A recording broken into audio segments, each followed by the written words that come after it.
Welcome to hit TV Telugu movie review. Salaar box office dinosaur అవుతుందా?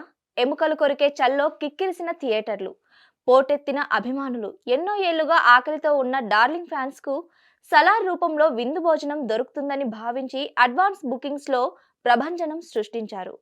Pan India star Prabhas stamina ఒకవైపు, KGF చిత్రాలతో ప్రేక్షకుల మతులు పోగొట్టి ఇండియన్ బాక్స్ ఆఫీస్ ను షేక్ చేసిన director Prashanth Neel master vision ఒకవైపు.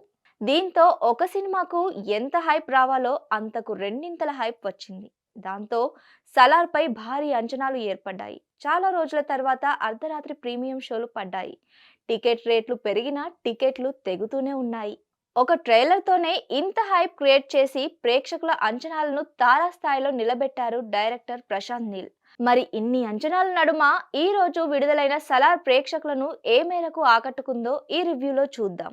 సలార్ కథ చాలా సింపుల్. ముందే ట్రైలర్ లో చూపించినట్టు ఖాన్సారా అనే పట్టణంలో కొన్ని గ్యాంగ్స్ ఉంటాయి. అక్కడే వరదరాజ్ మన్నార్, చైల్డ్హుడ్ పృథ్వీరాజ్ సుకుమారన్, దేవరాజ్ ప్రభాస్ ప్రాణం మిత్రులు.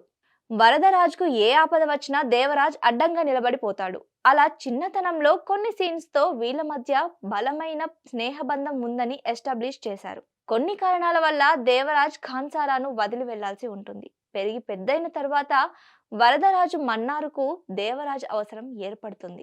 దీంతో దేవరాజ్ ఖాన్సారాకు వచ్చి వరదరాజ్ శత్రువులను ఎదుర్కొంటాడు. సలార్ చిత్రం మొదలైన 30 నిమిషాలు దేవరాజ్ పాత్ర గురించి ఎస్టాబ్లిష్ అండ్ బిల్డప్ ఎలివేషన్స్ విపరీతంగా ఉంటాయి. దాదాపు గంట సమయం ప్రభాస్ ను పూర్తిగా ఎలివేట్ చేయకుండా ప్రేక్షకుల్లో ఒక ఉత్కంఠను తీసుకురావడంలో డైరెక్టర్ సక్సెస్ అయ్యాడు. ప్రభాస్ ఎంట్రీ ఖచ్చితంగా ఫ్యాన్స్ లో గూస్ బంప్స్ ని తీసుకొస్తుంది అనడంలో అతిశయోక్తి లేదు.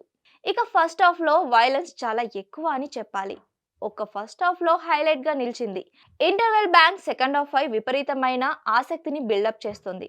సెకండ్ హాఫ్ మొత్తం ఖాన్సారా పట్టణం గురించి డీటెయిల్స్ ఇస్తుంటారు. అక్కడ ఎంతమంది ట్రైబల్స్ ఉన్నారో, వాళ్ళకొచ్చిన సమస్యలేంటి, ఖాన్సారాని ఎవరెవరు చేజిక్కించుకోవాలనుకుంటున్నారు అనేది చూపిస్తారు.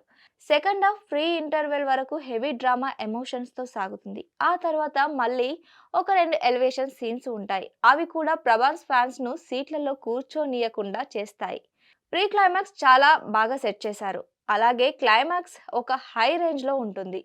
సెకండ్ పార్ట్ కోసం అద్భుతమైన లీడ్ ఇచ్చి సినిమాను ఎండ్ చేశారు. ఓవరాల్ గా సలార్ ఫస్ట్ హాఫ్ మొత్తం బిల్డప్ సీన్స్, యాక్షన్ సీక్వెన్స్ తో ఉంటుంది. Second half heavy drama, 2-3 elevation scenes, pre climax and climax అద్భుతంగా ఉంటాయి. ఫస్ట్ హాఫ్ లో కొన్ని బిల్డప్ సీన్స్ అందరికీ నచ్చకపోవచ్చు, కానీ ప్రభాస్ ఎంట్రీ తర్వాత అవేవి మైండ్ లో ఉండవు. సినిమాటోగ్రఫీ భువన్ గౌడ తన మార్క్ చూపించారు. ఇక సినిమాకు main highlight music director Ravi Basrur ప్రాణం పెట్టాడు అని చెప్పాలి. ప్రతి ఎలివేషన్ ఇంత బాగా వర్కౌట్ అయిందంటే దానికి కారణం కేవలం బీజిఎం. ఇక డైరెక్టర్ ప్రశాంత్ నీల్ గురించి ప్రత్యేకంగా చెప్పాల్సింది ఏమీ లేదు. ఆల్రెడీ అతను ప్రూవ్. ప్రభాస్ ఫ్యాన్స్ కు సలార్ ఒక ఐ ఫీస్ట్ ఇచ్చాడు అని చెప్పొచ్చు. ఇక సినిమాలో ప్రభాస్ యాక్టింగ్ గురించి ఎంత చెప్పినా తక్కువే ఉంటుంది. తక్కువ డైలాగ్స్ ఉన్నా సరే చాలా ఇంపాక్ట్ గా ఉంటుంది. జస్ట్ అలా నడుస్తే చాలు, ఆ బీజిఎంతో తెరపై ప్రభాస్ ని చూస్తూ అలా ఉండిపోతాము. వరదరాజ్ మన్నార్ పాత్రలో పృథ్వీరాజ్ సుకుమారన్ అత్యద్భుతంగా నటించారు. తనకు 2 షేడ్స్ ఉన్న క్యారెక్టర్ ఉంది కాబట్టి చాలా బాగా ఆకట్టుకున్నారు. ఈశ్వరరావు పాత్ర, దేవరాజ్ తల్లి పాత్ర ఫస్ట్ హాఫ్ లో కనిపిస్తుంది. హీరో ఎలివేషన్స్ ఇవ్వడంలో ఆ పాత్రను డిజైన్ చేసినట్లు కనిపిస్తుంది. శృతి హాసన్ కు పెద్దగా నటించే స్కోప్ లేదు, కానీ కనిపించిన కొన్ని సీన్లలో మెప్పించింది. అలాగే శ్రియారెడ్డి మంచి రోల్లో నటించి ఓకే అనిపించింది. జగపతి బాబు, సింహ ఇంకా చాలా క్యారెక్టర్లు వాళ్ళ పాత్ర పరిధిలో మెప్పించారు. ఇది కేవలం పార్ట్ 1 కాబట్టి పార్ట్ 2లో వాళ్ళ క్యారెక్టర్లు ఇంకా ఉండే అవకాశం ఉంటుంది. ఓవరాల్ గా సలార్ చిత్రంలో ఎమోషన్స్ తో పాటు విపరీతమైన రక్తపాతం అయితే ఉంది.